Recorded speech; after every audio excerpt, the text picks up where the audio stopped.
Okay, so I thought I would go back over. I did this lecture, but I thought I'd do it again for a lot of people that might be gone.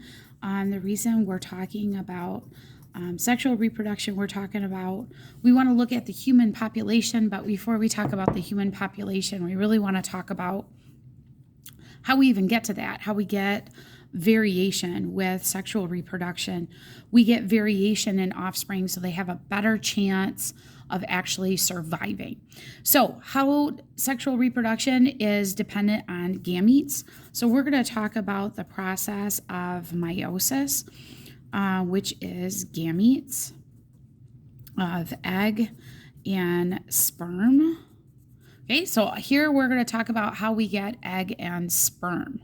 All right, the first thing I want to remind you is that in humans, we have 46 chromosomes.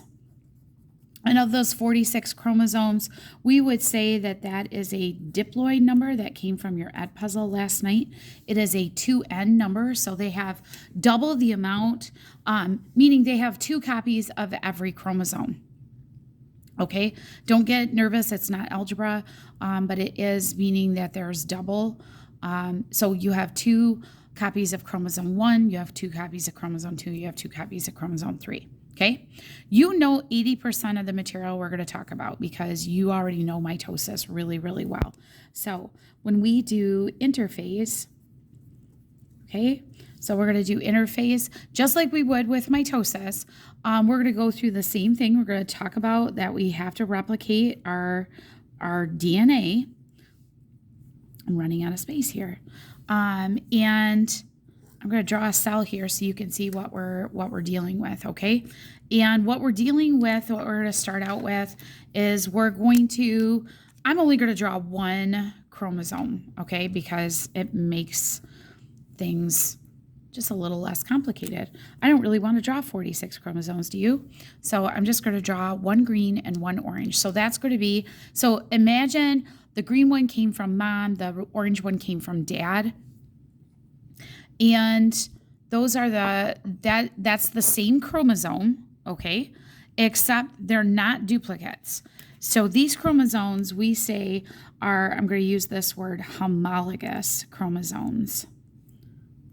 Okay, I'll move my page in just a second. Homologous chromosomes. And homologous chromosomes mean they're carrying the same traits, but they're not exactly identical. So like at certain spots on the chromosome, they're talking about eye color, except dad's eye color is brown and mom's eye color is blue.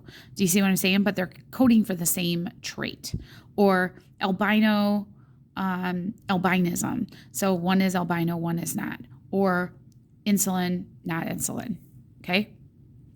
So I want to start out with prophase because, and really all of these, again, are going to be a review. So if we went through interphase, we're going to have double the amount of this because remember, we're going to make a copy. So the first thing I want to do though, is I've got to draw, of course, our stuff is, I should have drawn it here, is housed in the nucleus. So our nuclear membrane disappears.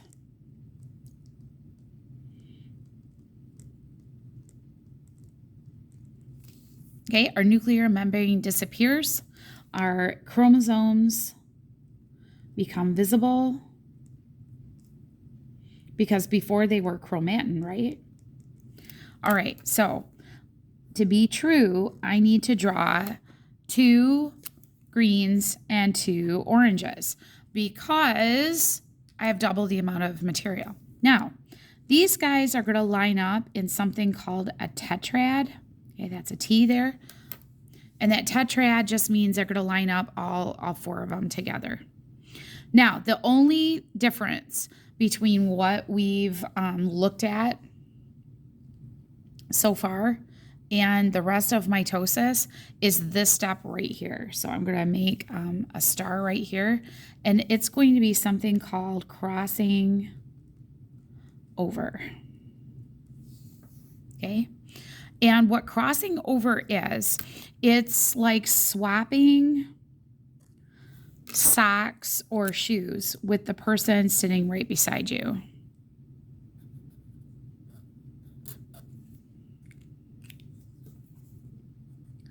Do you see what I'm saying? Now, on page 277 in your textbook, it shows you a great picture of that. So see, the two innermost here are going to cross over. And so what we're doing is we're just creating variation.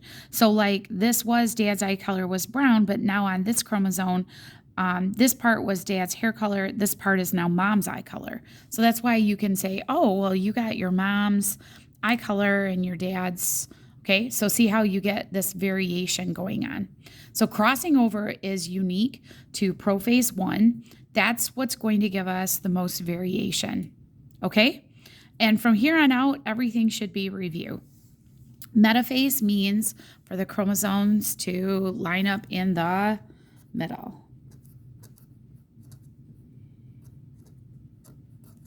Okay, so because I'm looking at my cells already, I'm going to line these up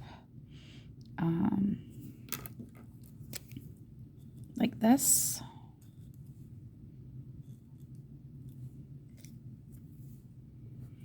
Don't forget that we have, of course, centrioles, right? The cowboys. We have spindle fibers that are forming. See, you already know this stuff, right? And anaphase that we pull apart towards the poles, right? So again, I'm going to draw centrioles here.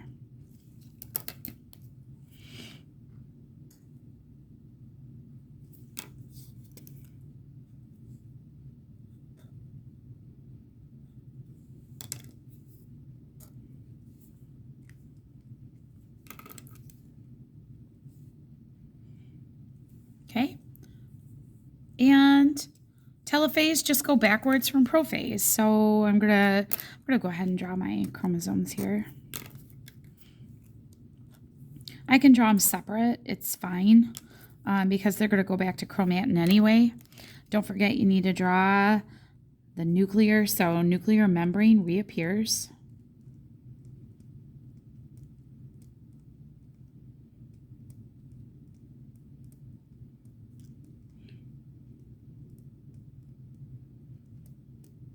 Chromosomes go back to chromatin.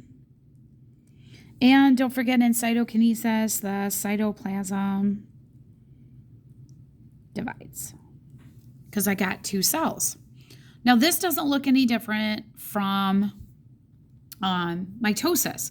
The problem, or not problem, the thing is though, we're going to just continue and we're going to divide again, except I'm not going to go through interphase. At any point in this video, if I'm going too fast, please stop the video and draw or whatever you have to do, okay? So I'm going to fold my paper real quick just so that I have better view on my phone, okay? So here we go. I've got whoops, I should have drawn that disappearing again. So don't forget that I'm going to have the nuclear membrane now disappear again.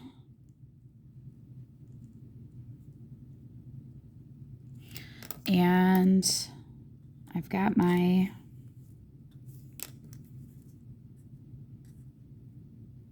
my chromosomes.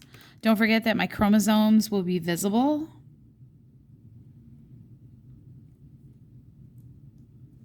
No crossing over here, okay? No crossing over. No doubling, okay?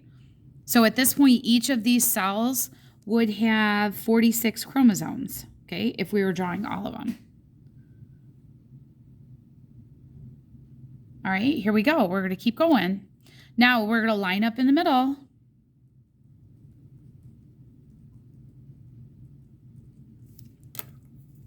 Notice our cells are being drawn side to side, so we need to make sure that we line up side to side.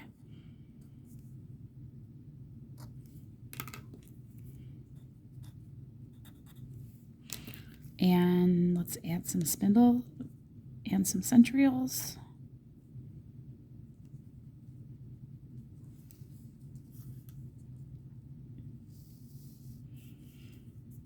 And here we're going to pull apart. Now I'm going to put chromatids but please know, not identical. These are totally not identical. You can see you didn't color them the same, right? Totally didn't color them the same.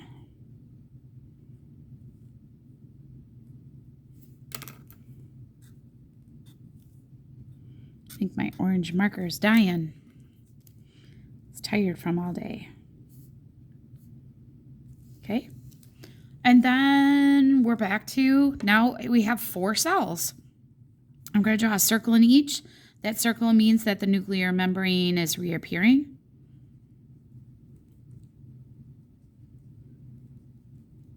Chromosomes go back to chromatin again.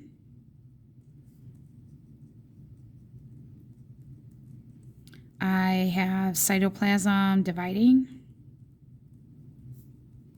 because that's what cytokinesis is. And I have 4 cells, right? So I need to draw these.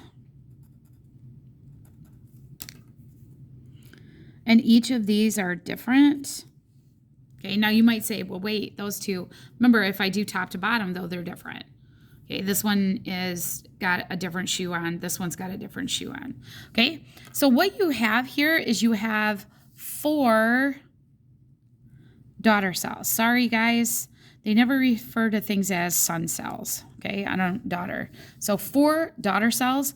These are haploid. Okay, or 1N. So each of these, for example, have 23 chromosomes for us. Okay, 23. And when you stop and think about 23 chromosomes, that's half the amount, right? Well, friends, think about this. Gentlemen, these are 4 sperm, okay? In fact, for every turn of meiosis, we call these, there's 4 sperm, we call this spermatogenesis. The beginning of sperm, okay? Is there a stem cell that starts out? Absolutely. You know, you've got to have one that starts it, but every turn of meiosis, you get 4 sperm until the day you die. Ladies, we're a little different. We get 1 big egg because we put all our cytoplasm, and you get something called 3 polar bodies, okay? And 1 big egg. And this is called oogenesis. Okay?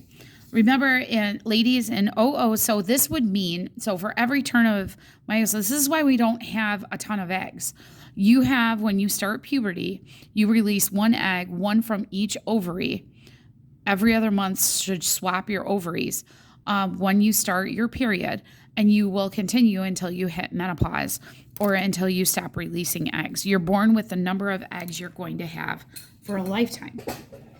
And you might ask, well, geez, that's not fair because guys can reproduce sperm until they die. True.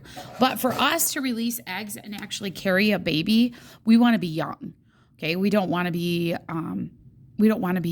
old. We can't be in our 70s and 80s and still carry a child. It's really hard on the body.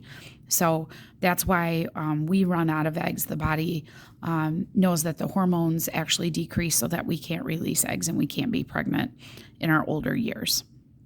Okay, so that is the gist on meiosis. Our big next step would be to talk about those traits and how come my dad has brown hair and my mom has blonde hair and I came out with red hair. Okay, thanks.